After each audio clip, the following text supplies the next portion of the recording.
বাসের সিটে পাশাপাশি বসে আছে প্রণয় অনিন্দিতা। ফিরবে না বলেও অনিন্দিতা না ফিরে থাকতে পারেনি। প্রণয় যে গতরাতে বলল, আপনি অনির মতো চলে যাবেন না অরিন্দিতা। আমার খুব একা একা লাগে। ওর যাওয়াটাই আজ অবধি মানতে পারিনি। ওকে হারিয়ে ঠিক মতো বাঁচতে পারছি না। আপনাকে হারালে মরে যাব। প্লিজ আমাকে বাঁচান অনিন্দিতা, প্লিজ। এত কাতর আহ্বানের বিনিময়ে বোধহয় প্রিয়তমকে ফেরাবার ক্ষমতা অনিন্দিতার হতো না কখনো। অনিন্দিতা ফিরছে, তবে সে সকাল থেকে প্রণয়ের সাথে কোনো কথা বলেনি। প্রণয় বার্তালাপের চেষ্টা করেছে, কিন্তু অনিন্দিতা সুযোগ দেয়নি। সারা সকাল মাকে হাতে হাতে সাহায্য করেছে, জলখাবার তৈরি করেছে। সারাটা সময় প্রণয়কে এড়িয়ে গিয়ে বেলা 11টার দিকে ব্যাগপত্র গুছিয়ে প্রণয়ের সাথে বাস স্টপেজে এসে দাঁড়িয়েছে। এই যে বাড়ি থেকে বাস স্টপেজ অবধি আসার রাস্তাটা, এখানেও প্রণয়ের সাথে টু শব্দটি অবধি করেনি অনিন্দিতা। প্রণয় অনিন্দিতাকে বুঝতে পারছে না।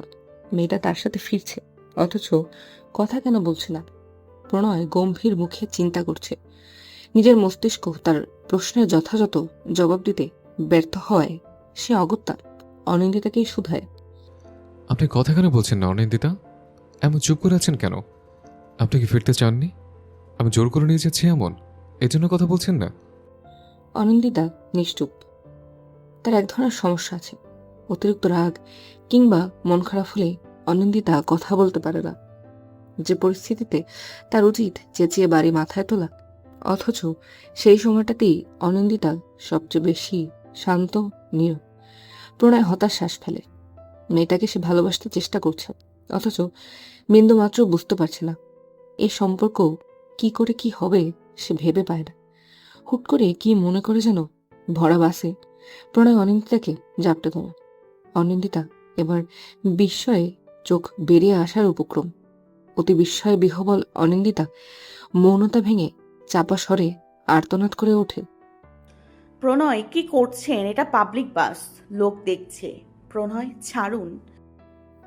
প্রণয় সেসব চাপা ধমকে পাত্তা দেয় না, বরং হাতের বাঁধন আর শক্ত করে জবাব দেয়।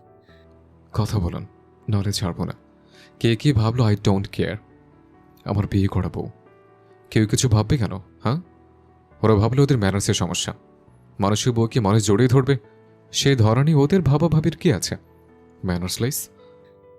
অনিন্দিতা এবার হাত ছুঁড়ে প্রণয়কে ছাড়িয়ে নেয়, তারপর অগ্নি দৃষ্টি নিক্ষেপ করে। প্রণয়ের বুক ধক করে ওঠে। মেয়েটার চোখ দুটো এত সুন্দর, আগে খেয়াল করেনি তো। রাগে আরো বেশি সুন্দর দেখাচ্ছে না চোখ দুটো, যেন প্রস্ফুটিত পদ্মপটটি। প্রণয়ের ধ্যান হারায় অনিন্দিতার ওই আগুন ঝরা চোখে। অনিন্দিতা কিচ্ছুরি না বলে ওভাবে তাকিয়ে রয় কিছুক্ষণ, তারপর চাপা স্বরে ভর্ৎসনা করে বলে ওঠে। আপনি একজন অসভ্য মানুষ, লাজ লজ্জা নেই, আবার অন্যদের ম্যানার্সলেস বলেন। আপনি কি খুব ম্যানার্সের কাজ করছেন?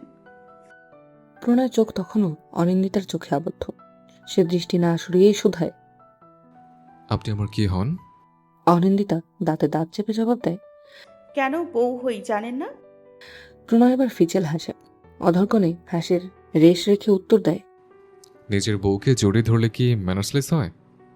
বরং তাকে জড়িয়ে ধরার জন্য কেউ কোনো কুমন্তব্য করলে তারা ম্যানারলেস না। আর আমি লজ্জা পাবো কেন? আমার লজ্জা করছে না, বরং আপনাকে জড়িয়ে ধরে আমার ভালো লেগেছে অনিন্দিতা, ভীষণ বেশি ভালো। অনিন্দিতা এবার আশ্চর্যের সপ্তম আকাশ ভ্রমণ করে ফেলে। হতবিহবল নেত্রে মেলে প্রণয়কে প্রশ্ন করে বসে। প্রণয়, আপনি পাগল হয়ে গেছেন। আপনি তো এভাবে কথা বলতেন না। এসব কি বলছেন? প্রণয় এবার দৃষ্টি ফেরে। অনিন্দিতার চোখ ভীষণ গভীর, তাকালে ঘোর লাগে। আপাতত প্রণয় কোনো ঘরে যেতে চাইছে না, তাই দৃষ্টি সংযত করে জবাব দেয়। অনিন্দিতা, আমি আপনাকে ভালোবাসবো বলেছি না? ভালোবাসে এসব কথাই হয়।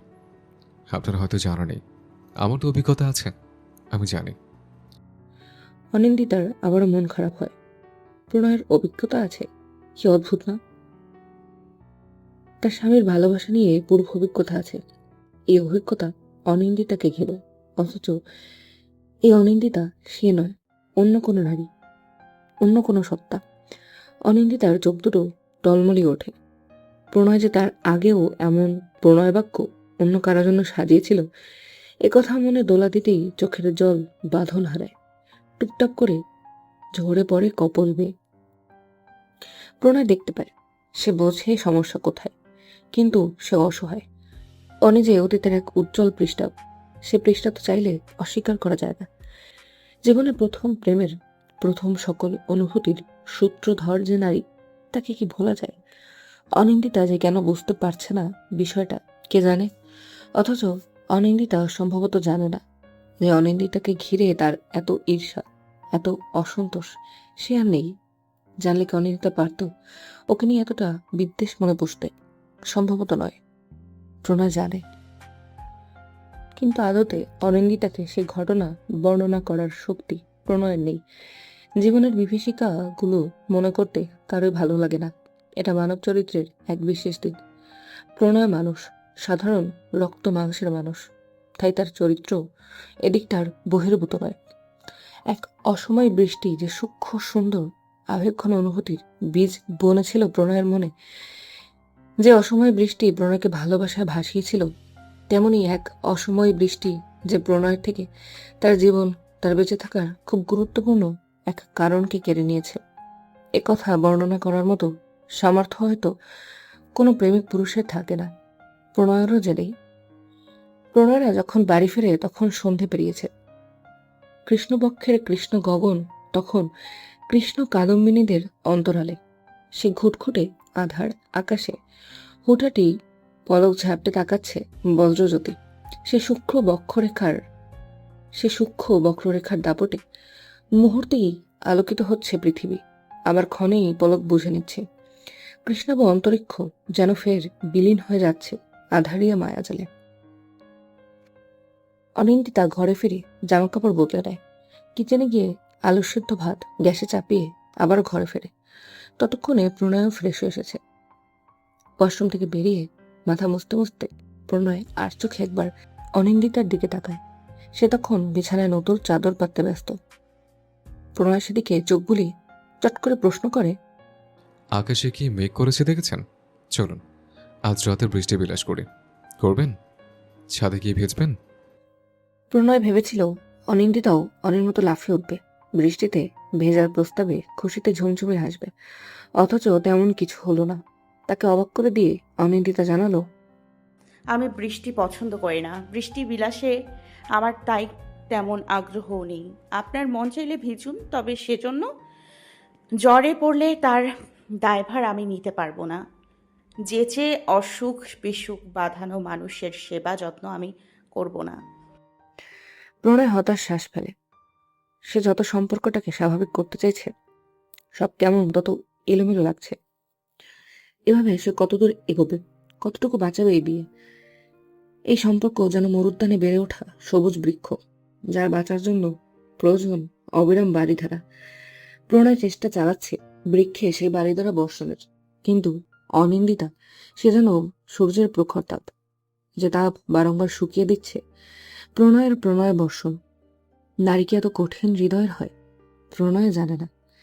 অনিন্দিতা বিছানা ঠিক করে জানলাগুলো লাগিয়ে ফেলে। ততক্ষণে কৃষ্ণ গগন কাঁপতে আরম্ভ করেছে। ধীরে ধীরে বৃষ্টি আর সনসনে বাতাসে রাত্রিকালের সকল নিস্তব্ধতা হারিয়ে গিয়েছে রূপকথার দেশে। কি আশ্চর্য! এইটা কি বৃষ্টির সময়? ভরা চৈত্রে এমন আষাঢ়িয়া ক্রন্দনের কারণ বুঝে পায় না অনিন্দিতা। সে বিরক্ত চোখে জানলার কাজ ভেদ করে বাইরে দৃষ্টি মেলে যায়। বৃষ্টির বড় বড় ফোঁটা তুমুল বেগে ঝরে পড়া বাদে কিছুই দেখা যাচ্ছে না। অনিন্দিতা ভার মুখে বিছানায় গা এলিয়ে দেয়। প্রণয়ের ডায়েরি পড়ার আগে বৃষ্টি নিয়ে এত বিদ্বেষ তার ছিল না, কিন্তু এখন বৃষ্টি সহ্যই হয় না। কি এক সমস্যা! মাঝরাতে বিকট আওয়াজে দুটো বাজ পড়ার শব্দে ঘুম ছুটে যায় অনিন্দিতার।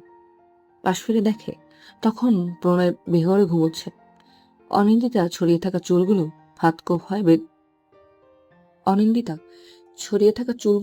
হাত খোপায় বেঁধে নিয়ে বিছানা থেকে নামে।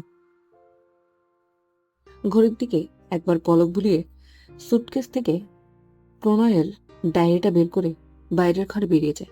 রাত 3টে বাজে। এখন আর ঘুম আসবে না, তার চেয়ে বরং ডায়েরিটা পড়া যাক।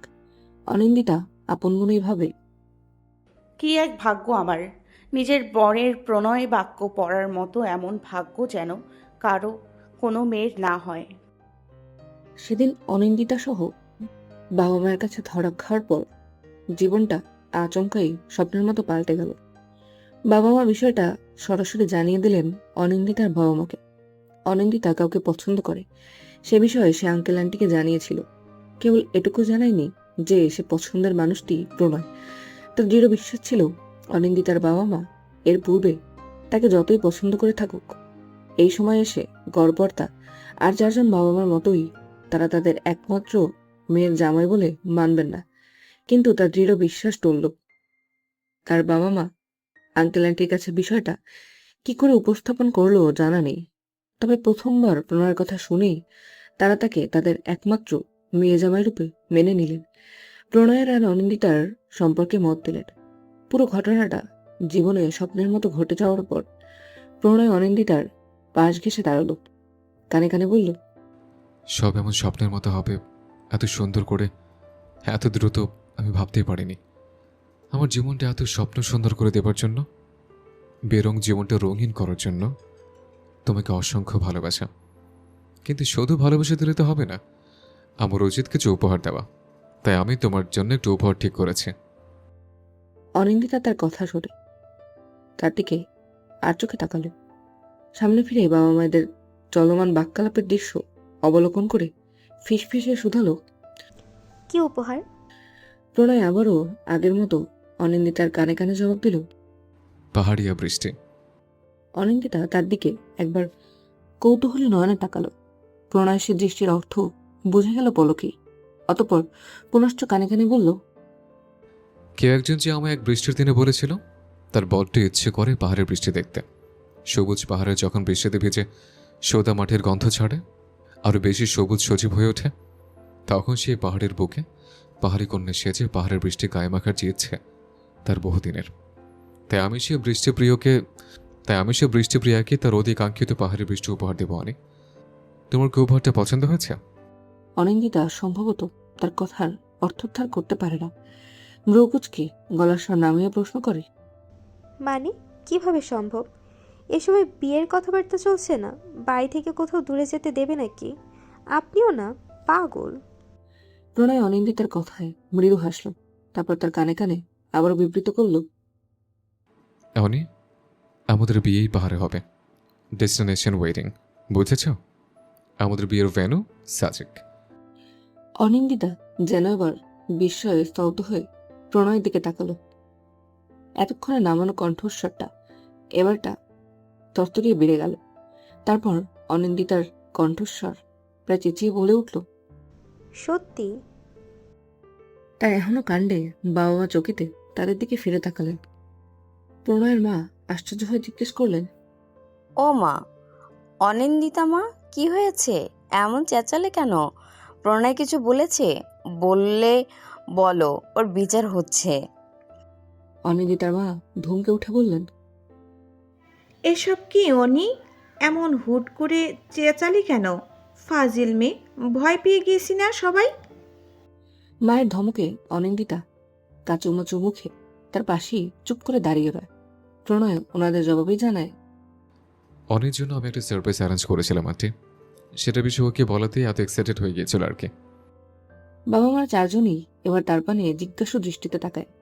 সে স্মিত হেসে জবাব দেয়, আমি ঠিক করেছি আমাদের ডেস্টিনেশন ওয়েডিং হবে। আমাদের বিয়ের লোকেশন হবে সাজেক। সকলে এবারটা অনিন্দিতার চেঁচানোর কারণ বুঝতে পেরে একযোগে হেসে ফেলে। আর তারপরের দিনগুলো কেটে যায় উপন্যাসের মতো, এক মিষ্টি মধুর উপন্যাস। আমাদের বিয়ের সময় ঠিক করা হয় বৈশাখের 11 তারিখ, গোধূলি লগ্ন। সেই মুহূর্ত থেকে অনিন্দিতা যেন পুরোপুরিভাবে আমার হয়ে গেল। হুট করে বয়সের ব্যবধান, পূর্ববর্তী সম্পর্কের রেশ সব থেকে হারিয়ে মেয়েটা আমাকে আপনি থেকে তুমি বলে সম্বোধন করা শুরু করলো। সেই সাথে ওর মুখে প্রথমবারের মতো শোনা গেল আমার নামটাও। এত সুখ এক জীবনে আমার ভাগ্য ছিল, আমি কল্পনা করিনি। তবুও কল্পনাতীত এই সৌভাগ্য আমার ঝুড়িতে জমা করার জন্য আমি বিধাতার পুরুষের কাছে অনেক অনেক কৃতজ্ঞ। অনিন্দিতার দু চোখ ভিজে আসে আবারও। ডায়েরির ভাঁজ বন্ধ করে সে বসে পড়ে নিজের অদ্ভুত জীবনটার হিসেব মেলাতে। ছোট থেকেই অনিন্দিতা ভীষণ একা। হাটাজারি শহরের ছোট্ট বাসাটায় বাবা মার নয়নের মণি হয়েই কেটেছে তার দিন। কখনো বোঝেনি ভাই কিংবা বোনের সাহচর্য কেমন হয়। স্কুল কলেজেও বন্ধুবৃত্ত তৈরি হয়নি তার, কারণ অনিন্দিতা বরাবরই নীরব। শৈশব থেকেই মৌনতা তার সঙ্গী। ঠিকমতো অনুভূতি প্রকাশ করতে পারে না, মনের কথা বুঝিয়ে বলতে পারে না। এতটা চাপা স্বভাব বলেই হয়তো অনিন্দিতা এই নীরব পৃথিবী ভেদ করে তার ঠিকমতো কোনো বন্ধু হয়ে ওঠেনি, কিংবা কে জানে হয়তো সে নিজেই বন্ধু তৈরি করেনি। একাকিত্বই হয়তো তার প্রিয় বন্ধু ছিল। বিয়ে ঠিক হওয়ার পর অনিন্দিতা ভেবেছিল স্বামী নামক ব্যক্তিটি হয়তো তার এতদিনের একাকিত্বের অবসানকারী হবে।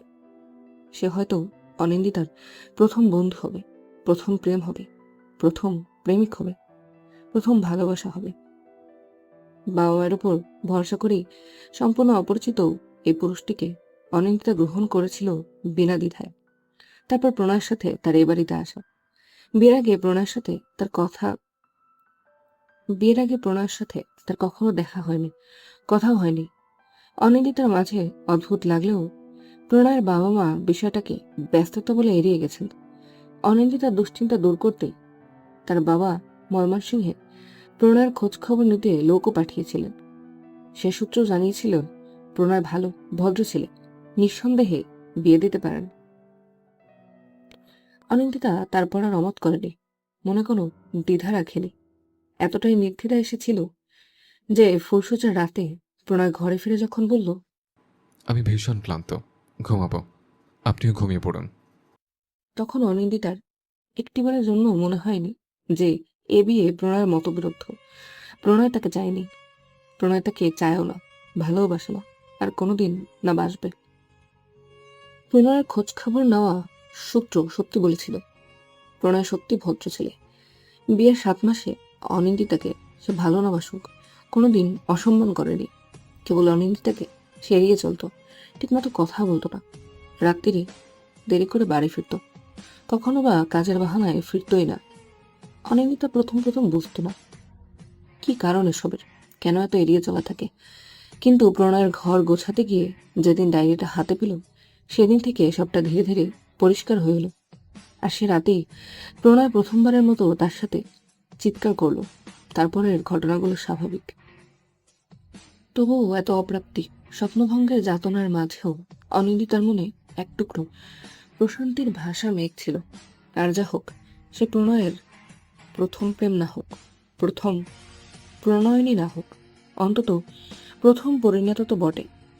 তবে আজ এই মুহূর্তে প্রণয়ের ডায়েরির এই পর্যায়টুকু পড়ে অনিন্দিতার মনের মাঝে ভাসমান সে এক টুকরো মেঘও ঝরে পড়ছে বৃষ্টির মতো অনিন্দিতার কপল বেয়ে। সম্ভবত সবকিছুর মতো প্রণয়ের বিবাহ ভাগকেও সে দ্বিতীয় হয়ে রয়ে গেছে। সে সম্ভবত প্রণয়ের প্রথম প্রণয়নীও নয়। অনিন্দিতা ডায়েরিটা নামিয়ে রেখে হাঁটুতে মুখ গুজে কেঁদে ফেলে। তার জীবনটা এমন কেন হলো, এতটা নিঃসঙ্গ, এতটা অপ্রিয় সত্যি দিয়ে ভরা? কেন জীবনে প্রথমবারের মতো যে মানুষটাকে নিয়ে সে এত এত স্বপ্ন সাজিয়েছিল, সেসব স্বপ্ন ভেঙে টুকরো টুকরো হয়ে গেল? এত অভাগিনী সে না হলেও তো হতো। প্রণয়ের প্রথম অনিন্দিতা তো সে হতে পারত, কিন্তু কেন তেমন হলো না? এক নামের দুজন নারীর ভাগ্য কেন এত বিপরীতভাবে লিখলেন বিধাতা? কান্নার তোরে অনিন্দিতার শরীর যখন কম্পমান, তখন কাঁধে কারো স্পর্শ পেয়ে অনিন্দিতার কান্নারা যেন আরো ভাত ভাঙে। প্রণয় ঘাবড়ে যায়, দ্রুত অনিন্দিতার পাশে বসে তার মাথাটা বুকে চেপে ধরে। অনিন্দিতা প্রতিক্রিয়া করে না, কিন্তু প্রণয় প্রতিক্রিয়া দেখায়। এই মেয়েটার চোখের জল এখন তার বুকে অদৃশ্য রক্তক্ষরণ ঘটায়। প্রণয় অনিন্দিতার মাথায় হাত বুলিয়ে দিতে দিতে স্বগতোক্তি করে, অনিন্দিতা, কি হয়েছে? মাঝরাত্রিরে কেন আবার ডায়েরি নিয়ে বসেছিলেন বলুন তো? আপনাকে আর কিছু পড়তে হবে না, যা বলার আমি বলবো। এভাবে রোজ রোজ এক পাতা পড়ে কান্নাকাটি করে আমার বুকের ভেতর ক্ষত করেছে। আমি একদিন সবটা জানাবো আপনাকে। আপনার জন্য এটুকু শক্ত আমাকে এবার হতেই হবে। এখন চুপ করুন, কাঁদবেন না, আমি সহ্য করতে পারি না। শুনলেন না সেদিন? অনিন্দিতা এবার ছিটকে সরে আসে প্রণয়ের বক্ষস্থল থেকে, উদ্ভ্রান্তের মতো বলে চলে, খবরদার ছোবেন না আমাকে। আপনি আমাকে ঠকিয়েছেন, ভালোবাসেন অন্য কাউকে, তবুও আমাকে বিয়ে করেছেন। এটা জেনেও যে আপনি আমাকে কোনো দিন ভালোবাসতে পারবেন না। আমি এটা মেনে নিয়ে থাকতে চেয়েছিলাম প্রণয়, কিন্তু আপনার মনে অনিন্দিতার জন্য থাকা অবিরাম ভালোবাসাও সয়ে নিয়েছিলাম। মনে মনে ভেবেছিলাম হোক সে আপনার ভালোবাসা, হোক সে প্রণয়নী, তবু অর্ধাঙ্গিনী সে তো আমি। আমার এই অধিকারে অন্তত কারো ভাগ নেই। কিন্তু আমার এমনই এক দুর্ভাগ্য প্রণয়, আমি সম্ভবত এক্ষেত্রেও দ্বিতীয়া। আমার ডায়েরি পড়ে কেন আপনার আর আপনার অনিন্দিতার বিয়ের কথা আমাকে জানতে হবে প্রণয়? কেন আপনি জানালেন না? কেন এত ভালোবাসা অন্য একজনের নামে বরাদ্দ করে আমাকে জীবনে জড়ালেন প্রণয়? কেন বিয়ের আগে একটিবার এসব আমাকে বলেননি বলুন? আমাকে যদি পরিবার থেকে জোরও করতো তবু আমাকে বলতেন, আমি না হয় বিয়ে ভেঙে দিতাম, তবু আজ এমন পরিস্থিতি তো হতো না, যেখানে আমার জীবনের সকল প্রথম অনুভূতির উৎস আপনি প্রণয়, সেখানে আপনার জীবনের কোনো বিষয়েই আমি প্রথম নই প্রণয়। আমি মানতে পারছি না প্রণয়। আমি এই মরণ যন্ত্রণা আমাকে দেবার আগে আমাকে মেরে ফেললেন না কেন বলুন তো? আমি এটা সইতে পারছি না। আমি পারছি না প্রণয়, পারছি না। অনিন্দিতার কান্নার বেগ বাড়ে বই কমে না। প্রণয় হতবুদ্ধি হয়ে বসে রয় কিছুক্ষণ, তারপর আবারও এগিয়ে যায় অনিন্দিতার দিকে। তার গা ঘেঁষে বসে তাকে পুনশ্চ নিজের হৃদমাজারে আগলে নেবার প্রয়াস করে, তবে লাভ হয় না। অনিন্দিতা আবার প্রণয়ের হাত ছিটকে সরিয়ে দেয়, প্রায় চেঁচিয়ে বলে ওঠে, আমার গায়ে যদি আর কখনো হাত দিয়েছেন, আমার মরা মুখ দেখবেন তবে। যদিও আমার মৃত্যু আমাকে ভাবাবে না, কিন্তু আপনার স্পর্শ আমার শরীরে কাটার মতো বিচ্ছে। এই স্পর্শ পাবার জন্য আমি একটা সময় গুমড়ে মরতাম। আজ মনে হচ্ছে এই স্পর্শ পাবার চেয়ে আমার মরণ ভালো। এত ভালোবাসেন যাকে, তাকে ফিরিয়ে আনুন নিজের জীবনে প্রণয়। আমি এ বাড়িতে থাকবো না। আপনার সাথে এক ছাদের নিচে থাকতে আমার অসহ্য লাগছে। আমি আপনাকে ঘৃণা করি প্রণয়, আই হেট ইউ। প্রণয়ের এবার ধৈর্যের বাঁধ ভাঙে। সে মেয়েটাকে বোঝানোর চেষ্টা করেছে, কিন্তু এ মেয়ে তো অনর, নিজে যা বুঝবে তাই।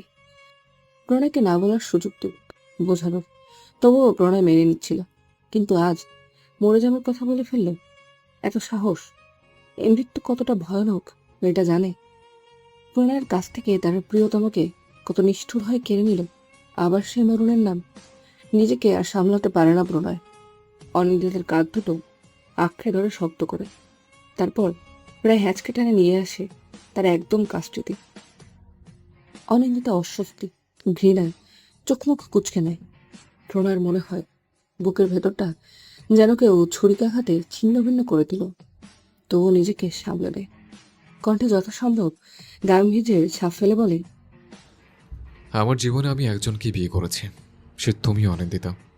ভালো আমি অনেকই বেসেছিলাম, আজও বাসে। ওকে ভালোবেসে তোমাকে অবহেলাও করেছি, কিন্তু ঠকাইনি কখনো।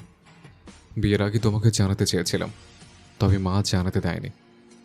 জোর করলাম যখন, তখন মা অসুস্থ হয়ে পড়ল। আমি এত কিছু সামলাতে না পেরে বিয়েটাই করে নিলাম। হঠাৎ তোমাকে মানতে পারিনি অনেকদিন, তবে ধীরে ধীরে মানিয়ে যাচ্ছিলাম। হয়তো নিজের অজান্তেই। হাজার হোক বিয়ের বাঁধন, আমি পালাতে চাইলেও কি পারো না তো সহজ? তাই বুঝি যে 3 দিন তুমি ছিলে না, তাই বুঝি যে 3 দিন তুমি ছিলে না এই বাড়িতে। সে কদিন আমার পাগল পাগল লাগছিল, জাস্ট দম বন্ধ আসছিল তুমি বিহীন ওই ঘরটায়। আমার প্রথম, শেষ এবং একমাত্র অর্ধাঙ্গিনী তুমি অনিন্দিতা। আমি তোমাকে ভালোবাসার চেষ্টা করছি, আমাকে ভালোবাসার সুযোগ দাও। এভাবে ফিরিয়ে দিও না প্লিজ। অনিন্দিতা ঘৃণাভরা দৃষ্টিতে প্রণয়ের পানে যায়, দাঁতে দাঁত চেপে বিবৃত করে, আমি আপনার ভালোবাসা চাই না, না চাই আপনার স্ত্রী হয়ে থাকতে। আপনার অনিককে ফিরিয়ে আনুন প্রণয়। আমার পক্ষে আপনাকে মেনে নেওয়াটা সম্ভব হচ্ছে না। আর অনিন্দিতা, সেও আপনাকে ভীষণ ভালোবাসতো। ওর সাথে আপনার ঠিক কী হয়েছে তা জানি না, তবে ওকে ফিরিয়ে আনুন। জানাবেন না আমার কথা, আবার সব কিছু ঠিক করে বিয়ে করে নিন। আমার পক্ষ থেকে সমস্যা হবে না, আমি ডিভোর্স দিয়ে দিব। প্রণয় এবার চিৎকার করে বলে ওঠে, একটা চট দিয়ে তোমার দাঁত ফেলে দেবো আরেকবার ডিভোর্সের কথা বললে। কিসের ডিভোর্স? সম্পর্ক এত সস্তা? একটা কাগজে সই করলে ভেঙে যাবে? বিয়ে এত ঠুনকো? তুমি জানো তুমি বয়সে আমার 7 বছরের ছোট। এত পুচকে একটা মেয়ে, তার এত বড় বড় কথা কিসের শুনি? আমি ডিভোর্স চাই না, আমি তোমাকে চাই। আর অনিন্দিতার সাথে আমার কি হয়েছে জানো না বললে না? অনি আর আমার কাছে কখনো ফিরবে না। ও আর নেই অনিন্দিতা, ওই পৃথিবীর কোথাও নেই। আমাকে এত বেশি ভালোবাসতে শিখিয়ে মেয়েটা ফাঁকি দিয়ে চলে গেছে। ও কত নিষ্ঠুর বলো তো। কিন্তু তুমি এমন নিষ্ঠুরতা করার সাহস দেখাবে না, খবরদার। যদি আর মরার কথা মুখে আনো তো তোমার একদিন কি আমার একদিন বলে রাখলাম। কিছু হবে না তোমার, কোথাও যাবে না তুমি। অনেকে হারিয়ে আমি আত্মার হয়ে বেঁচেছিলাম জানো। আমাকে বাঁচাতেই মা বাবা জোর করে সংসার বাঁধতে চাইলেন। তাদের জ্বর মূল্য দিতে আমি তোমার সাথে বাধা পড়লাম। অথচ আমি বাধা পড়েও পারে করে গেছি, তবে লাভ হয়নি। শুনেছে জন্ম মৃত্যু বিবাহ টলাতে পারে না বড়া, আমিও পারিনি। না পেরেছি তোমার প্রতি দুর্বল না হয়ে থাকতে। দুর্বলতা হয়তো ভালোবাসা হয়নি, তবে আমি তোমার প্রতি আজ এতটা দুর্বল যে তুমি ছাড়া আমি আর বাঁচতে পারবো না। সে আমাকে মেরে ফেলতে ছেড়ে যেতে চাইছো বারবার, তাহলে মেরে রেখে চলে যাও, আর বাধা দেব না। কিন্তু আমি বেঁচে থাকতে আমাকে ছেড়ো না। I can't live without you, please please. প্রণয়ের কণ্ঠ ধরে আসে, অবরোধ হয়ে আসা সত্য। আর অনিন্দিতা সে বিস্ময়ে স্থির হয়ে তাকিয়ে রয় প্রণয়ের পানে। যে মেয়েটাকে সে এত হিংসে করত, যার ভাগ্যটার মতো ভাগ্য না থাকার দুঃখে তার বুক কাঁপত, সেই মেয়েটা নেই, কোথাও নেই। তবে তো বিধাতা তার ভাগ্যে কেবল দুঃখ রাখেনি। অনিন্দিতা এত ভালোবেসেও যে ভালোবাসার পরিণতি পায়নি, সে ভালোবাসা তার কাছে পরিণতি পেয়েছে। তবুও তার মনে এত বিদ্বেষ। এজন্যই বোধহয় প্রবাদ আছে, নদীর এপার কহে ছাড়িয়া নিঃশ্বাস, ওপারেতে সকল সুখ আমার বিশ্বাস। অনিন্দিতার প্রণয়ের বিয়ের 1 সপ্তাহ আগে তারা সাজেকের উদ্দেশ্যে রওনা হয়। ময়মনসিংহ থেকে প্রথমে ঢাকা, তারপর ঢাকা থেকে বাসে করে সাজেক।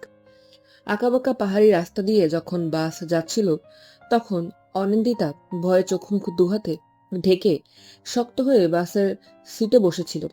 খানিক বাদে মেয়েটার মাথা ঘুরিয়ে এলো, বমি করলো বার সাথে, শরীর ভেঙে এলো, নাজেহাল দেহটা নেতিয়ে পড়লো প্রণয়ের গায়ে। প্রণয় অনিন্দিতাকে এক হাতে জড়িয়ে অন্য হাতে মাথায় হাত বোলালো। সাথে থাকা জলের বোতল আর পলিথিনও ততক্ষণে নিঃশেষ। অনিন্দিতা অষ্টমবারের মতো বমি করলো প্রণয়ের বুকের উপর। তারপর ভেজা চোখে তার দিকে তাকালো। প্রণয় মৃদু এসে ওর মাথায় হাত বোলালো তখনও। এবারটা বাচ্চাদের মতো ফুপিয়ে উঠল অনি, ঠোঁট ফুলিয়ে শুধালো, তুমি এমন কেন? তোমার গায়ে বমি করে দিলাম, তবুও হাসছো। তোমার ঘৃণা করে না প্রণয়? তোমাকে তো ভালোবাসি অনি, ভালোবাসলে আবার কিসের ঘৃণা বলো তো? যাকে ভালোবাসা যায় তাকে কখনো কোনো পরিস্থিতিতে ঘৃণা করা যায় না অনি।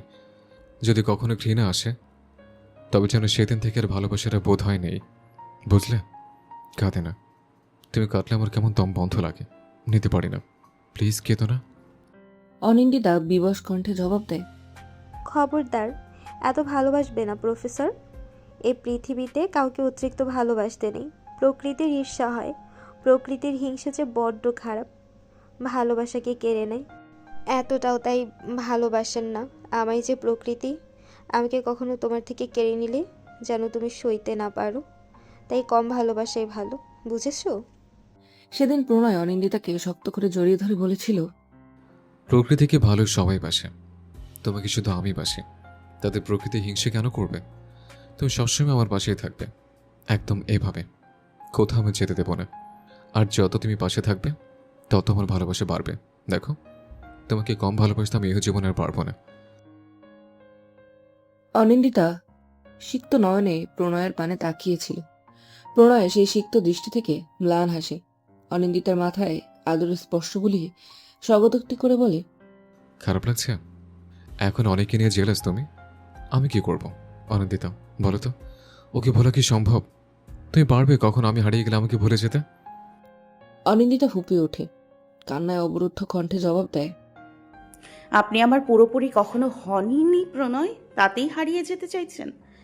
আমার মনে অনিন্দিতাকে নিয়ে আর কোনো বিদ্বেষ কাজ করছে না। আমার শুধু ওর জন্য কষ্ট হচ্ছে, আপনার জন্য কষ্ট হচ্ছে। আজ অনিন্দিতা থাকলে তো আপনাকে এত কষ্ট পেতে হতো না, বলুন। প্রণয় হাসে। সে হাসিতে মিশে রয় তার অনেক বুক ব্যথা, অনেক অপ্রাপ্তির যাতনা, আর অনেক অনাকাঙ্ক্ষিত প্রাপ্তির আনন্দ। অনিন্দিতার হাত দুটো মুঠোয় পুরে প্রণয় বলতে আরম্ভ করে, অনিন্দিতা থাকলে তো তোমায় পেতাম না আমি। সম্ভবত তোমাকে পাওয়াই আমার ভাগ্য ছিল। তাই হয়তো অনি নেই। তুমি আর অনি পুরোপুরি বিপরীত দুটো মানুষ অনিন্দিতা। বয়সে, সৌন্দর্যে, স্বভাবে সব কিছুতেই বিপরীত। অনির সৌন্দর্য ছিল বর্ষার মতো স্নিগ্ধ, সজীব, বয়সের চিহ্ন যার চেহারায় বোঝা যেত না। সৃষ্টির শুরু থেকে আজ অবধি বর্ষা যেমন নবযৌবনা, অনিও ছিল তেমনই। যে তাকালেই মনে হতো এই দৃষ্টিতে বহুবার জীবন উৎসর্গ করা যায়, যেভাবে বর্ষার তরে মেঘেরা জীবন উৎসর্গ করে। যে হাসলেই মনে হতো প্রথম বর্ষা যেভাবে ধরণীকে শীতল করে, সেভাবে শীতল হয়ে যাচ্ছে অন্তরাত্মা। কিন্তু তোমার সৌন্দর্য অবর্ণনীয়। তোমাকে বিয়ের পর আমি কখনো খুঁটিয়ে দেখার সুযোগ পাইনি, হয়তো ইচ্ছেও করেনি। অথচ তবুও আমার চোখে তোমাকে কখনোই অসুন্দর লাগেনি। বরং আমার তোমাকে এমন সুন্দর লাগতো যে সৌন্দর্যের বর্ণনা আমি করতে পারবো না। তোমার দৃষ্টি আমাকে থমকে দিলেও ওই দৃষ্টির অর্থ আমি বুঝতাম না। সে কারণে আমি তোমার চোখে চোখ রাখতাম খুব অল্প। তোমার হাসি আমি দেখেছি খুব কমই। অবশ্য বিয়ের পরের আমার করা আচরণগুলোর কোনো স্ত্রীর পক্ষে হাসি খুশি বিয়ের পরের আমার করা আচরণগুলোয় কোনো স্ত্রীর পক্ষে হাসি হাসি মুখে ঘোরা সম্ভব না। আমি জানি। আমি পরিপূর্ণ নারী রূপ দেখেই প্রেমে পড়েছিলাম। প্রেমে পড়ার পরেই ভীষণ রকম ভালোবেসেছিলাম। কিন্তু তোমাকে আমি কখনো পরিপূর্ণ নারী রূপে দেখিনি, কখনো তোমার প্রাণোচ্ছলতা দেখিনি, তোমার প্রাণখোলা হাসি দেখিনি। তোমার অবুঝ বোবা দৃষ্টি দেখে আমি সে চাহনির অর্থোদ্ধার করতে পারিনি অনিন্দিতা। সে কারণেই তোমার সৌন্দর্যের বর্ণনা আমার কাছে নেই। হয়তো তাই আমার কাছে তোমার সৌন্দর্য অবর্ণনীয়। কিন্তু এর মানে এমন নয় যে তুমি অসুন্দর। বরং বলতে পারো তোমার সৌন্দর্য দেবী প্রতিমার মতো, যা দেখে মুগ্ধ হওয়া গেলেও যে সৌন্দর্য বর্ণনাতীত। অনির বৃষ্টিকে ভীষণ পছন্দ ছিল। বৃষ্টি এলে মেয়েটা দুহাত মেলে ভেজত। আমি তাকিয়ে দেখতাম। বৃষ্টি যে কারো এত পছন্দ হয় তো ওকে না দেখলে জানতেই পারতাম না। অন্যদিকে তোমার বৃষ্টি পছন্দ নয়। আমি ভেবেছিলাম জানো বৃষ্টিতে ভেজার কথায় তোমার প্রতিক্রিয়া হবে বৃষ্টিতে ভেজার কথায় তোমার প্রতিক্রিয়া হবে অনির মতো। কিন্তু তুমি পরিষ্কার জানালে বৃষ্টি তোমার ভাল লাগে না। অনেকে দেখার পর আমি ভাবতেই পারিনি যে বৃষ্টি করে অপছন্দ হবে। আমি ধরেই নিয়েছিলাম বৃষ্টিকে সবাই শুধু ভালোবাসতে পারে, বৃষ্টিকে কেবল ভালোবাসাই যায়। কিন্তু তুমি বৃষ্টি ভালোবাসো না। সেজন্যই বোধহয় বর্ষার সাথে অনেক তুলনা করতে পারলেও তোমার সাথে আমি কোনো কিছু তুলনা করতে পারি না। কেন যেন মনে হয় তুমি অতুলনীয়। জানো অনেক খুব বেশি স্পষ্ট বক্তা ছিল। যা মনে থাকতো মুখে বলে দিত। প্রথম প্রেমে পড়ার পর ওর এই স্বভাবটি আমায় ওর দিকে আকৃষ্ট করেছিল আরও বেশি। সে প্রথম যেদিন পড়াতে গেলাম সেদিন যতটা সাবলীলভাবে আমার কাছে নিজের বিতৃষ্ণা প্রকাশ করেছিল, ঠিক ততটা সাবলীলভাবেই তার বছর তিনেক পর আমার কাছে নির্দ্বিধায় বলে দিয়েছিল নিজের মনের কথা, ভালোবাসার কথা। এই জন্যে ওকে বুঝতে আমায় কখনো কষ্ট করতে হয়নি, ওকে বোঝার চেষ্টাই করতে হয়নি। ও আমার সামনে সবসময় খোলা চিঠির মতোই পরিষ্কার স্পষ্ট হয়ে থেকে গেছে। কিন্তু তুমি এক্ষেত্রে ওর বিপরীত। তুমি ভীষণ বেশি চাপা। কিছু কষ্ট পেলে, কিছু আনন্দ, কিছু তোমার অপমান হলো, আর কিছু হতাশা, তার কিছুই তুমি প্রকাশ করো না, করনি বহুদিন। তাই তোমাকে বুঝতে আমাকে অনেক কষ্ট করতে হয়েছে, অনেক চেষ্টা করতে হয়েছে। তবুও পুরোপুরি বুঝতে পারিনি। কিন্তু শেষের দিনগুলো একটু একটু করে বুঝতে পেরেছি তোমার যন্ত্রণাটা ঠিক কোথায়। শত আঘাতেও মুখ বুজে থাকা মানুষটা যখন কান্না আটকে নিচে অপ্রাপ্তিগুলোর মুখ ফুটে বলে ফেলে, তখন বোঝা যায় তার যন্ত্রণার গভীরতা ঠিক কতটুকু। তুমি যেদিন বললে আমি দায়িত্বশীল স্বামী হয়ে থেকে গেছি, কখনো অনুভূতিশীল স্বামী হতে পারিনি, আমি হুট করে ধাক্কা খেয়ে গেলাম। আমি খেয়াল করলাম তোমার উপস্থিতিতে সত্যি দায়িত্ববোধ ছাড়া আমার মনে আর কোনো অনুভূতি হচ্ছে না। আমার কষ্ট হলো তোমার জন্য। বিয়ে করে তোমায় আমি তবে একটা অনিশ্চিত জীবন দিলাম। এই অপরাধ বোধ নিজেকে করে করে খেতে লাগলো। আর সে অপরাধী আমাকে আরো অপরাধী করে তুমি চলে গেলে। বিশেষ করো ওই 3টে দিনে আমি বুঝে গেলাম তোমার উপস্থিতিতে আমার মনে যে অনুভূতিরা সুপ্ত ছিল, তোমার অনুপস্থিতিতে সেই সুপ্ত অনুভূতিরাই লাগাম ছাড়া। সে অনুভূতির এতই প্রখরতা ছিল যে আমার 3টে দিন কাটলো আহার নিদ্রা শান্তিহীন। তুমি যে আমার কি ভীষণ প্রয়োজন, কি প্রকট অভ্যাসে বদলে গেছ, তা আমি বুঝলাম সেই তখনই। তারপর আমার মনে হলো তোমাকে হারানো আমার পক্ষে সম্ভব না, এতটা আমি পারবো না। আমি জানি কি করে, আমি জানি না কি করে তুমি আমার জীবনের এতটা গুরুত্বপূর্ণ অংশ হয়ে গেলে, সম্ভবত বিয়ের মতো পবিত্র সম্পর্কের জোরেই। তারপর তোমাকে ফেরাতে গিয়ে যখন তোমার কষ্টগুলো সামান্য সময়ের জন্য তোমার মুখ ফুটে বেরিয়ে এলো, প্রচণ্ড কান্নায় দিশাহারা তোমার মুখটা চোখে পড়ল, ঠিক তখন থেকে অনেকে হারানোর পর যে অনুভবেরা আমার থেকে ছুটে নিয়েছিল, সে অনুভবেরাই ছুটে ফিরে এলো। অনের চোখের জল যেমন আমাকে অশান্তিতে ডুবিয়ে দিত, আমি সেভাবেই তোমার অস্ত্রপথে মুচড়ে যেতে লাগলাম। আমি বুঝলাম বিধাতা আমাকে আরেকটি সুযোগ দিচ্ছেন। অনিন্দিতাকে হারানোর শোকে পাথর আমি আরেক অনিন্দিতাকে পেয়েও তার মর্যাদা রাখছি না, সে কথা মনে করিয়ে দিচ্ছেন। আমার সেই মুহূর্তে মনে হলো যেন আমি বিধাতার এই সুযোগ গ্রহণ করব।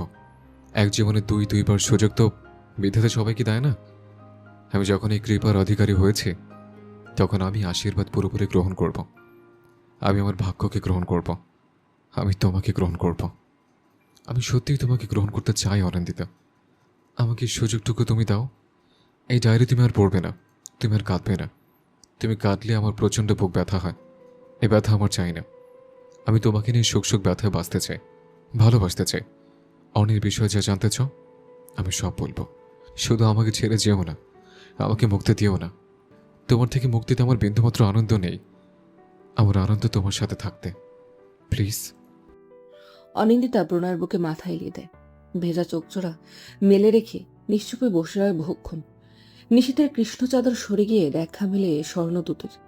প্রণয় অনিন্দিতার মাথায় হাত বুলিয়ে বলে, ভোর হয়ে এলো, তুমি তো রাতে ঘুমাও নি, চলো একটু ঘুমিয়ে নাও। আমার আজ ছুটি আছে, তোমার সকাল সকাল তাড়াহুড়ায় রাতে হবে না, চলো ঘরে চলো। অনিন্দিতা ওঠে না, প্রণয়ের বুকটাতেই মাথা গুজে পড়ে রয়। প্রণয় আর কিছু বলে না, সেভাবেই মাথায় হাত বোলায়। অনিন্দিতার দু চোখ বুঝে আসে, পাড়ি জমায় ঘুমের দেশে। কিন্তু প্রণয় তার দু চোখে ঘুম পড়িরা ধরা দেয় না। সে অনিন্দিতার দিকে তাকিয়ে থাকে পলকহীন, যেন এক পলক পড়লেই অনিন্দিতা হারিয়ে যাবে। তা তো সে হতে দিতে পারে না। অনিন্দিতাবিহীন বেঁচে থাকা তার জন্য অনিহীন বাঁচা অপেক্ষাও কষ্টদায়ক। কারণ অনিতার প্রণয় ছিল, কিন্তু অনিন্দিতা তার অভ্যেস। সম্ভবত এ জগতে ভালোবাসার মানুষ হারিয়ে খুব কষ্ট বেঁচে থাকা যায়, কিন্তু জগতে যখন কেউ অভ্যাসে পরিণত হয়, তখন সেই অভ্যাস হওয়া মানুষটাকে হারিয়ে বাঁচা যায় না। কারণ বেঁচে থাকাটাই যে অভ্যাসের উপর টিকে থাকে। অনিন্দিতার ঘুম ভাঙে বেলা করে। জানলা দিয়ে ভেদ করে সূর্য রশ্মি চোখে পড়ার পর আলোকছটা সইতে না পেরে অনিন্দিতা পিটপিটে চোখ মেলে তাকায়। ঘড়ির দিকে এক পলক তাকিয়েই হুড়মুড়িয়ে বসে পড়ে বিছানার উপর। বেলা 10টা বাজে। এত বেলা সে পড়ে পড়ে ঘুমাচ্ছিল। দ্রুত খাট থেকে নামতে গেলেই মাথা ঘুরে আসে। শরীর নিয়ন্ত্রণ হারিয়ে পড়ে যেতে নিলেই প্রণয় দুহাতে ধরে ফেলে অসারতনু। অনিন্দিতা চোখ কুচকে তাকায়। প্রণয়ের দিকে ফিরে বিরক্ত কণ্ঠে শুধায়, এত বেলা হয়েছে তবুও ডাকেননি কেন? কত কাজ জানেন না? ছাড়ুন, স্নানে যাব। প্রণয় ছাড়ে না, জোর করে ধরে বসিয়ে দেয় বিছানার পরে। তারপর হাঁটু মুড়ে নিচে বসে বলে, সারা রাত তো জেগেছ, ঘুম ঠিক মতো হয়নি জন্যই মাথা করে পড়ে যাচ্ছিলে। আবার কাজের কথা বলছো তুমি? কিছু করতে হবে না, আমি ব্রেকফাস্ট বানিয়ে ফেলেছি, বেশি কিছু না। ওই রুটি, ডিম ভাজি আর আলুর দম, কষ্ট করে খেয়ে নাও। দুপুরে গরম গরম খিচুড়ি আছে মেনুতে। বৃষ্টিটা তো ছাড়ছে না, বৃষ্টির দিনে খিচুড়ি পারফেক্ট আইটেম। ঠিক আছে, বিকেলে আমরা ঘুরতে বেরোবো, রাতে ডিনার বাইরে করব। অনিন্দিতা বিস্মিত নয়নে চেয়ে আছে। প্রণয় যে রাখতে পারে বিষয়টা সে জানত না। তবে বিস্ময়ের কারণ আদতে তা নয়, বরং বিস্ময় হচ্ছে এটা ভেবেই যে প্রণয় এত কিছু তার জন্য ভেবেছে, এত আয়োজন তার জন্য করেছে। অনিন্দিতার হতভম্ব মুখপানে দাঁকিয়ে প্রণয় মুচকি হাসে। অনিন্দিতার দুহাত দুটো হাতের মুঠোয় পুরে বিবৃত করে, অত অবাক খবর কিছু নেই। প্রণয়ের অবহেলা দেখেছ, প্রণয়ের যত্ন ভালোবাসা দেখে নাও। ওমের যার নামই প্রণয়, তার প্রণয় কতটা বিশেষ হতে পারে ভাবো তো অনিন্দিতা। আমি এসব তোমাকে ভেবেই করেছে, তোমার জন্য করেছে। এখন আর এভাবে অবাক নয়নে তাকিয়ে থেকো না, যাও স্নান করে নাও। আমি চটপট রুটিগুলো ভেজে ফেলছি, ঠিক আছে? তুমি ওঠোনি তাই জন্য ভাজিনি, যদি ঠান্ডা হয়ে যায়। অনিন্দিতার বিস্ময়ের রেশ কাটে না। তবুও প্রণয়ের তাড়া পেয়ে দৃঢ়পায়ে প্রবেশ করে ওয়াশরুমে। বেরিয়েও আসে মিনিট 20 বাদে। প্রণয় তখনই রুটি ভেজে নিয়ে রুমে আসে। সেন্টার টেবিলের উপর প্লেটগুলো রেখে অনিন্দিতার দিকে তাকাতেই দেখে অনিন্দিতা ভেজা চুলে তোয়ালে বেঁধে দাঁড়িয়ে আছে। প্রণয় সেদিকে এগিয়ে যায়। অনিন্দিতার হাত থেকে ভেজা শাড়ি কাপড়গুলো নিজের হাতে নিয়ে চাপা ধমকের স্বরে বলে ওঠে, চুল মোছো ভালো করে, তোয়ালে খোলো, ওয়েদার এমনিই খারাপ, ঠান্ডা লেগে যাবে তো। অনিন্দিতা প্রণয়ের কথায় মাথা দুলিয়ে সায় জানাতেই প্রণয় ভেজা জামা কাপড়গুলো বারান্দায় মেলতে চলে যায়। কিন্তু মেলে এসে যে দৃশ্য তার চোখে পড়ে তেমন দৃশ্য দেখার আশা সে করেনি। প্রণয়ের বিস্ময়ের অবরোধ হয়ে আসা কণ্ঠ ভেদ করে বহু কষ্টে বেরিয়ে আসে কিছু শব্দগুচ্ছ। অনিন্দিতা, তোমার চুল এত বড়? প্রণয়ের প্রশ্নের জবাব ঠিক কি হতে পারে অনিন্দিতা ভেবে পায় না, তাই তোয়ালে হাতে হতবুদ্ধি হয়ে দাঁড়িয়ে থাকে প্রণয়ের মুখপানে। প্রণয় দ্রুতপদে বারান্দা থেকে এসে অনিন্দিতার চুলগুলো হাতের মুঠো নিয়ে বার দুয়েক টেনে দেখে, তারপর আবারও অবাক হয়ে শুধায়, এগুলো আসল চুল? সত্যিকারের? অনিন্দিতা এবার হেসে ফেলে।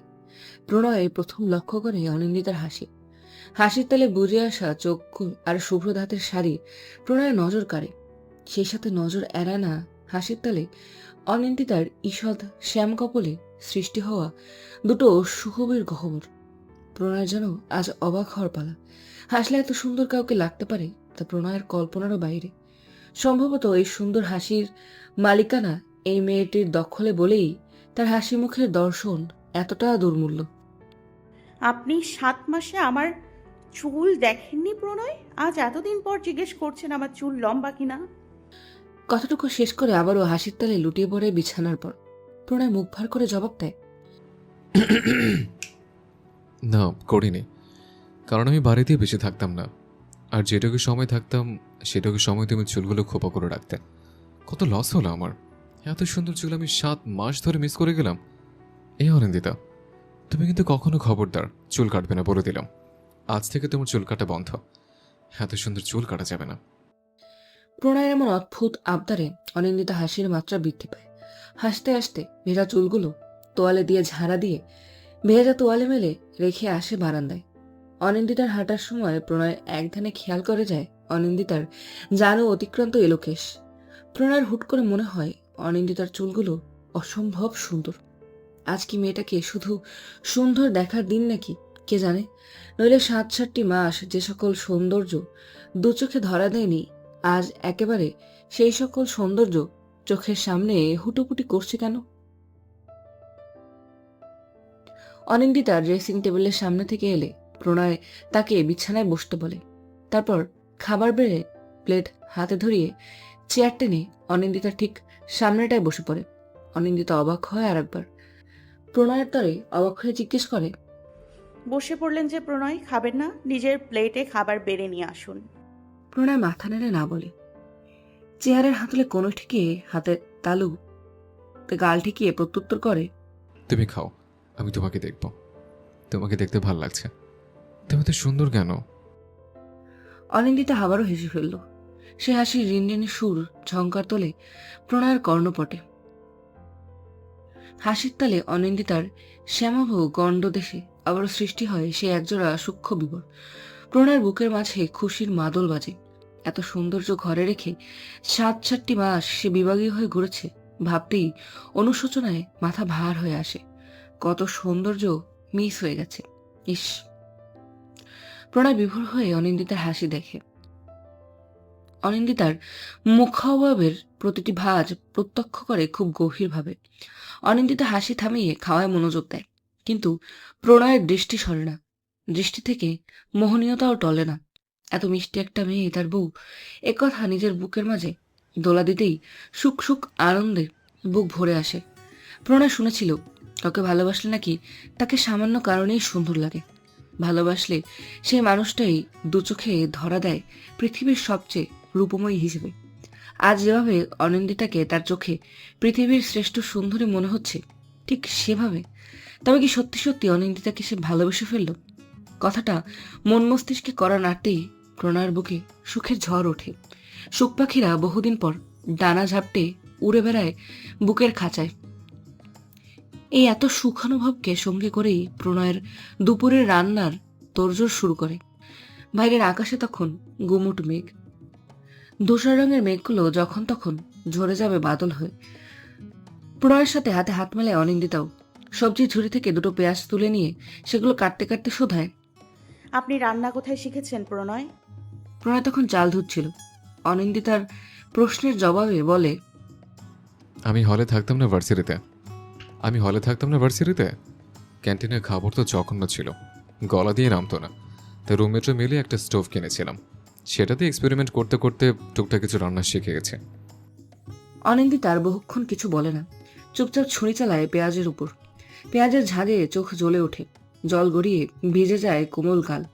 প্রণয় চাল ডাল ধুয়ে পিছু ফিরে সে দৃশ্য দেখে অনিন্দিতাকে ধমকে ওঠে।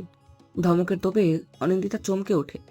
প্রণয়ের দিকে ফিরতেই সে রাগত স্বরে সহযোগিতা করে, এত বাগামি করতে বলেছে, পেঁয়াজ কাটতে বলেছে, আমি করছিলাম তো সব। আশ্চর্য। অনিন্দিতা ঠোঁট উল্টে জবাব দেয়, আমি ভাবলাম একটু সাহায্য করে দিই, আপনার অভ্যেস নেই তো প্রণয়। সকালে সব তো একাই করলেন, আর এমন করছেন যেন রোজ রোজ আপনি রাঁধেন আর আমি রান্নাঘরে নতুন। আপনি আশ্চর্য, আমি না। প্রণয় অনিন্দিতার কথায় মৃদু হাসে, তারপর গলার স্বর কোমল করে প্রত্যুত্তর করে, আমি করে নেব। আজকের জন্য তোমার ছুটি। এতদিন এই সংসার সামলে আজকের এই ছুটিটা তোমার গিফট।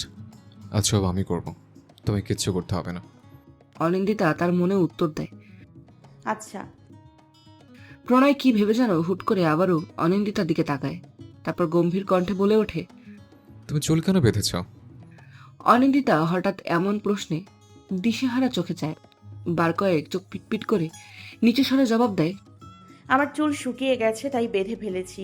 আমার খোলা চুলে অস্বস্তি লাগে, কাজ করে শান্তি পাই না, উড়ে উড়ে চোখে মুখে লুটোপুটি খায় তাই। তাছাড়া গরমও তো লাগে। প্রণয় অনিন্দিতার জবাব চুপচাপ শোনে। কড়াইয়ে তেলে কুচো পেঁয়াজ ছাড়তে ছাড়তে পূর্ববত গম্ভীর স্বরে আদেশ করে, তুমি আর চুল খোপা করবে না, হাই খুলে রাখবে, নয়তো বেনি কাটবে। It's my order. অনিন্দিতা ভ্রু কুচকে তাকায়, জিজ্ঞাসু স্বরে বলে, আমার চুল আমার আমার চুল আমার ইচ্ছে, আপনার অর্ডার আমি মানব কেন? আর চুল খুলে রাখা সম্ভব না আমার পক্ষে। ঘাড়ে গলায় চুল লেপ্টে থাকে, ঘেমে যায় শরীর গরমে, আমার গরমের শরীরে ঘামাচি বের হয়। এগুলো ভীষণ অস্বস্তিকর প্রণয়। আর বিনুনি, এই এত লম্বা চুলে বিনুনি গাঁথতে কত সময় লাগবে আপনি জানেন? অত ধৈর্য নেই আমার বরং এই চুড়ো খোপাই ভালো। হাতে চুল পেঁচিয়ে কাটা গুজে দিলেই সব সমস্যার সমাধান। গরমও লাগে না আর সময়ও বেঁচে যায়। প্রণয়ের কণ্ঠে বা নমনীয় হয়। কড়াইয়ে চাল ডাল, নুন হলুদ অন্যান্য মশলা দিয়ে মাখিয়ে তাতে জল ঢেলে দিয়ে ঢাকা দিয়ে রাখে। তারপর অনিন্দিতার পানে ফিরে হালকা হেসে বলে ওঠে, অর্ডার না মানলে অনুরোধ মানো। খোপায় বাঁধা চুল তো আমি ঠিকমতো দেখতে পাবো না অনিন্দিতা। আচ্ছা, তোমার চুলগুলো রাখতে হবে না, তুমি বেনিয়ে গেঁথে রাখো। তোমার ধৈর্য না থাকলে আমি বেঁধে দেব। তবুও প্লিজ খোপা করো না, প্লিজ। অনিন্দিতা প্রণয়ের শিশুসুলভ আবদারে হেসে ফেলে। তার হাসিতে যেন প্রণয় আশকারা খুঁজে পায়। চুলের আঁচটা কমিয়ে দিয়ে অনিন্দিতার হাত ধরে তাকে নিয়ে আসে শোবার ঘরে। বিছানার উপর বসিয়ে দিয়ে ড্রেসিং এর উপর থেকে নিয়ে আসে চিরুনি আর রাবার ব্যান্ড। অনিন্দিতার চুরো খোপা থেকে চুলের কাঁটাটা খুলতেই বিছানার উপর লুটিয়ে পড়ে কৃষ্ণ কুন্তলের দল।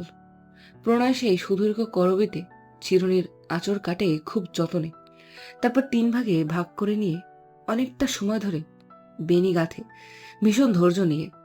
অনিন্দিতা চুপটি করে বসে থাকে। এই মুহূর্তটা নিঃসন্দেহে তার জীবনের সবচেয়ে সুন্দর কিছু মুহূর্তের মাঝে অন্যতম। আর সুন্দর মুহূর্তগুলো নীরবে উপভোগ করাই নিয়ম। অনিন্দিতাও সে নিয়ম অনুসরণ করে নিশ্চুপ হয়ে বসে থাকে। প্রণয়ের বেনিগাথা শেষ হয় প্রায় মিনিট 20 পরে। বেনির ডগায় রাবার ব্যান্ডটা পেঁচিয়ে দিতেই প্রণয় উচ্ছ্বসিত কণ্ঠে বিবৃত করে, দেখো হয়ে গেছে। কি সুন্দর লাগছে তোমাকে জানো, একদম রেপন্সিলের মতো। শুধু এতে কোটি কত রঙিন ফুল দিয়ে সাজাতে পারলেই সত্যিকারের রেপন্সিল হয়ে যেতে একদম। অনিন্দিতা খিলখিলি হেসে ফেলে। প্রণয়ের হাত থেকে বেনিটা ছাড়িয়ে নিয়ে বিছানা ছেড়ে উঠতে উঠতে জবাব দেয়, রোজ রোজ 8 ঘন্টা সময় নিয়ে আমাকে ফেরি প্রিন্সেস বানানোর সময় আপনার হবে না প্রণয়। আজ ছুটি ছিল, কিন্তু রোজ রোজ ছুটি থাকবে না প্রভাষক মহাশয়। খিচুড়ি পুড়ে যাবে, চলুন। অনিন্দিতা বেরোতে চাইলেও প্রণয় তার হাত আটকে ফেলে। তারপর ঠিক তার সামনেটায় এসে পথ আগলে দাঁড়িয়ে বলে, আজ কমানো আছে, পড়বে না। আর আমার সময় আমি করে নেব।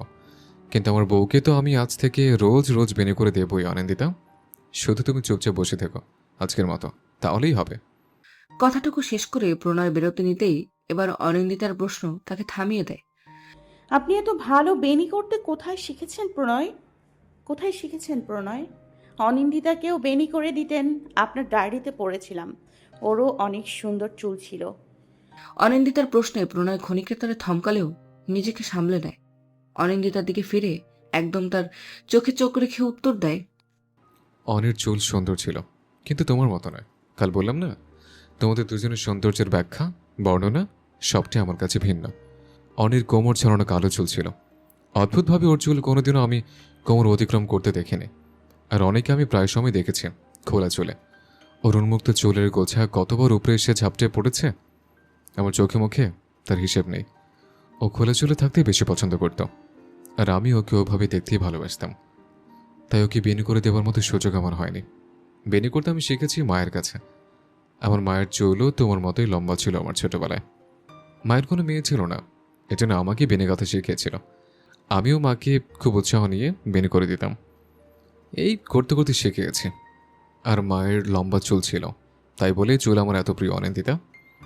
প্লিজ এখানে অনির কথা ভেবে মন খারাপ করো না।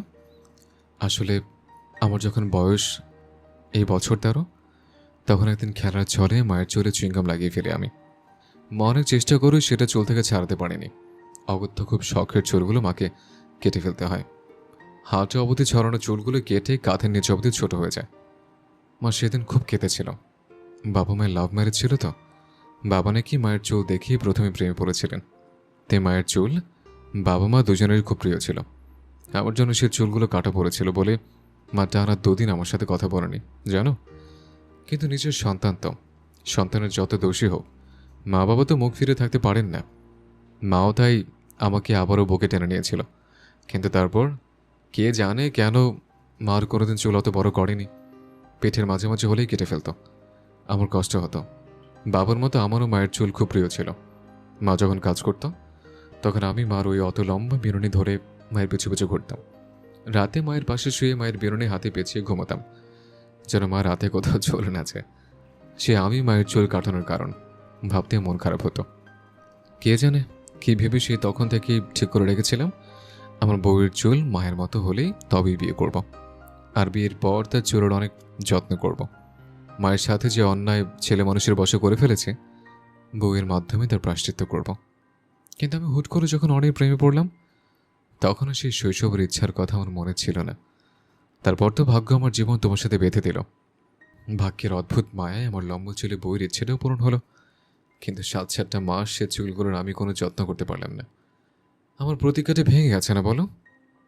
তাই এবার থেকে রোজ পুরনো পণ মতো বউয়ের চুলের যত্ন করা হবে। এটাই হবে আমার দৈনিক দায়িত্ব। আমাকে আমার দায়িত্ব পালনে তুমি মোটেও অনুৎসাহিত করবে না। দেখি সরো, খিচুড়ি এবার সত্যি সত্যি লেগে যাবে তলায়। তুমিও না খালি দেরি করিয়ে দাও। প্রণয় কথা শেষ করে বেরিয়ে যায়, কিন্তু অনিন্দিতা ঠায় দাঁড়িয়ে রয় সেখানেই। খুব খুব খুব খুশিতে হৃদয় মাঝারে দামামা বাজে। অদৃশ্য লজ্জায় রক্তিম হয়ে ওঠে শ্যামাব মুখ্য অবয়ব। কর্ণগহ্বরে কেবল বাঁচতে থাকে প্রণয়ের বলা কিছু কথা। অত অবাক খবর কিছু নেই। প্রণয়ের অবহেলা দেখেছ, প্রণয়ের যত্ন ভালোবাসা দেখে নাও এবার। যার নামই প্রণয়, তার প্রণয় কতটা বিশেষ হতে পারে ভাবো তো অনিন্দিতা। অনিন্দিতা বীরানত হয়ে আনমনে স্বগতোক্তি করে, প্রণয়দের প্রণয় ভয়ঙ্কর সুন্দর হয়, প্রণয় অসম্ভব বিশেষ হয়। আমাকে এই বিশেষ সুন্দর অনুভূতিগুলোর অধীশ্বরী করার জন্য আপনাকে ধন্যবাদ। এত সুখ আমার কপালে লিপিতে লেখা ছিল, আমি যে তা স্বপ্নেও ভাবিনি। এই স্বপ্নাতীত জীবনটা আমাকে দেরিতে হলে উপহার দেবার জন্য আপনাকে অনেক ভালোবাসবো আমি প্রণয়, অনেক ভালোবাসবো। বিকেলে বেরোবার আগে অনিন্দিতার সামনে তৈরি হয় এক বিশাল বিপত্তি। প্রণয়ের ইচ্ছে আছে অনিন্দিতার শাড়ি নির্বাচন করবে, অথচ দীর্ঘ আধ ঘন্টা যাবৎ আলমারিতে চিরুনি তল্লাশি চালিয়েও প্রণয়ের কোনো একটা শাড়িও পছন্দ হচ্ছে না।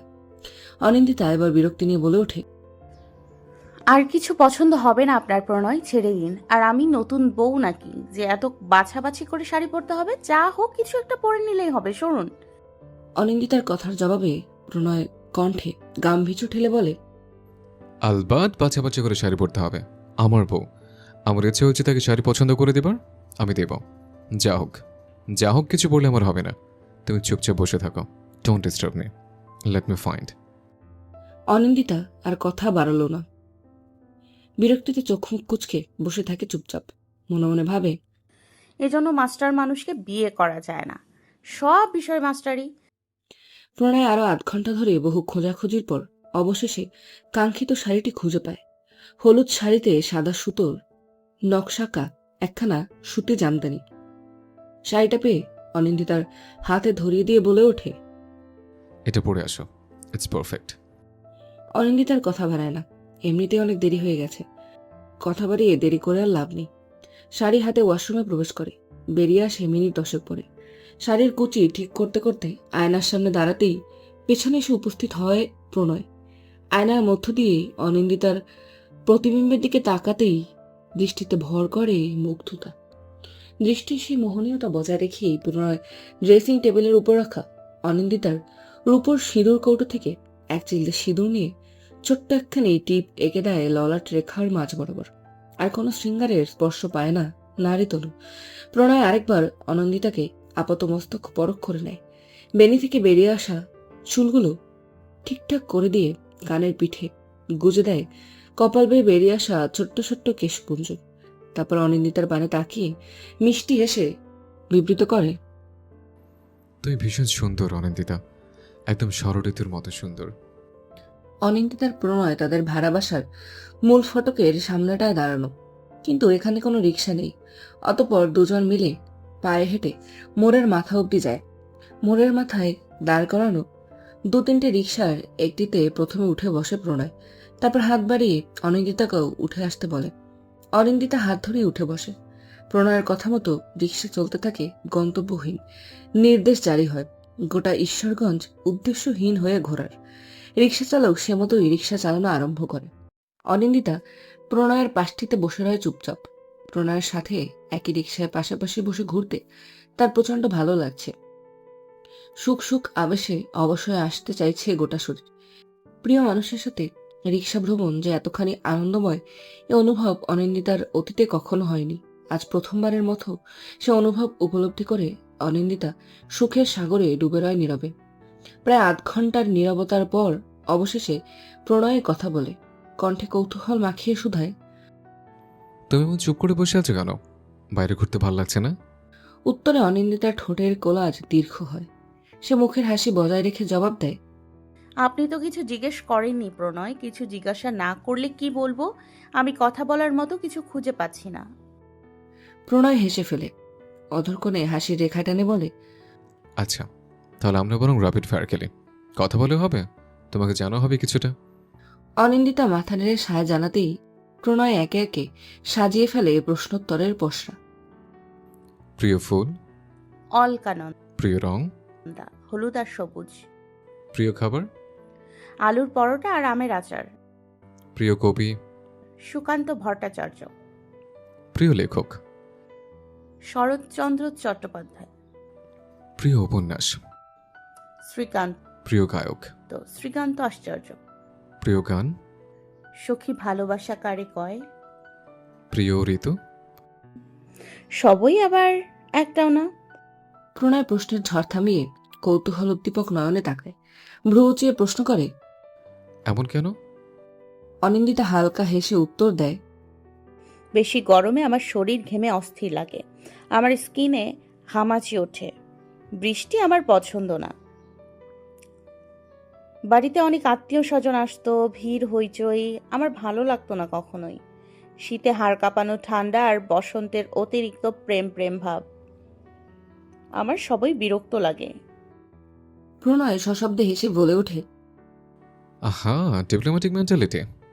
অনিন্দিতা প্রণয়ের বলার ধরন দেখে হেসে ফেলে। তারপর আবারও শুরু হয় প্রশ্নোত্তরের পালা। প্রিয় বিষয়, আমার বিষয় জিওগ্রাফি। প্রিয় শখ, গান গাওয়া। অনিন্দিতার জবাবে প্রণয় অবাক হয়ে শুধায়। তুমি গান গাইতে জানো? কই, আগে তো কখনো বলনি। অনিন্দিতা ম্লান হেসে জবাব দেয়। আপনি এর আগে কখনো আমার সাথে এত সময় নিয়ে এত কথা বলেননি প্রণয়, তাই আমি নিজেই জানি না আমার বিষয়ে আপনি কি জানেন আর কি নয়। আপনি তো কখনো জানতে চাননি, সে কারণেই আমারও বলা হয়নি। তারপর বেশ কিছুক্ষণ চলে অভেদ্য নিস্তব্ধতা। পরিবেশ স্বাভাবিক করতে আবারও প্রণয় বলে ওঠে। আচ্ছা, এখন তো জেনে গেলাম। তুমি অবশ্যই আজ বাড়ি ফিরে আমাকে দুটো গান শোনাবে, ঠিক আছে? প্রণয় আবারও প্রশ্নে ঝুলি মেলে বসে। আচ্ছা ঠিক আছে। প্রণয় আবারও প্রশ্নে ঝুলি মেলে বসে। পাহাড় নাকি সমুদ্র? একটাও না, আমার প্রিয় জায়গা ওই ময়মনসিংহ বিভাগটা। প্রণয় প্রশ্নের গতিপথ আরেকটিবার অবরোধ করে কৌতূহলী স্বরে শুধায়। ময়মনসিংহ? পাহাড় সমুদ্র রেখে ময়মনসিংহ প্রিয় কেন? অনিন্দিতা স্নিগ্ধ হেসে বলতে থাকে। আমি ছোট থেকেই পাহাড়ের কোল ঘেঁষে বড় হওয়া মানুষ প্রণয়। ঘরের বাইরে পা রাখলেই আমার চোখে ধরা দিত ছোট ছোট পাহাড়ের সারি। যখন একটু বড় হলাম, বাবা আমাকে সাথে নিয়ে কতবার চন্দ্রনাথ পাহাড়ের চূড়ায় উঠেছে। বাবা মেয়েতে মিলে পাহাড় চূড়ে উঠে কতবার যে হাঁফিয়েছি তার ইয়ত্তা নেই। তারপর যখন মাধ্যমিকের রেজাল্ট দিল, রেজাল্ট ভালো করার জন্য বাবা আমাদের নিয়ে পতেঙ্গাতেও ঘুরতে গিয়েছিল। সন্ধ্যার একটু আগে যখন সমুদ্রে জোয়ার আসতো, তখন সমুদ্রের জলে ঘন্টা ধরে পা ভিজিয়েও বসে থেকেছি আমি। কিন্তু পাহাড় সমুদ্র আমাকে ঘিরে থাকলেও পাহাড় বা সমুদ্র এর কোনোটাই আমাকে কখনো সেভাবে টানতে পারেনি। আমার মধ্যে কখনো এদের প্রতি কোনো আকর্ষণই তৈরি হয়নি। কিন্তু বিয়ের পর যখন শ্বশুর বাড়ি এলাম, তখন ময়মনসিংহ শহরে আপনাদের ওই ছোট্ট বাড়িটা, ওই বাড়ির মানুষগুলো, আপনার সাথে ঈশ্বরগঞ্জে আসার পর ওই 3 কামরার ভাড়া বাসাটা, আপনি এসবের প্রতি আমার মনে যত টান, যত আকর্ষণ, তা বোধহয় পৃথিবীর আর কোনো প্রান্তেই নেই প্রণয়। আমার শৈশব কৈশোর অতিক্রম করে আসা হাটহাজারির ওই নিজের বাড়িটাও নয়, তাই পাহাড় কিংবা সমুদ্র নয়, আমার সবচেয়ে প্রিয় জায়গা এই ময়মনসিংহ। এই শহর আমাকে আরও 2জন বাবা মা দিয়েছে, একটা নিজের সংসার দিয়েছে, আপনাকে দিয়েছে। শহরের প্রতি আমি অনেক বেশি কৃতজ্ঞ প্রণয়। সেই কৃতজ্ঞতা বোধ থেকে আমি এই শহরকে হয়তো এত ভালোবাসি। প্রণয়ের হৃদমাঝারে সুখ পাখিরা ডানা চাপটায়।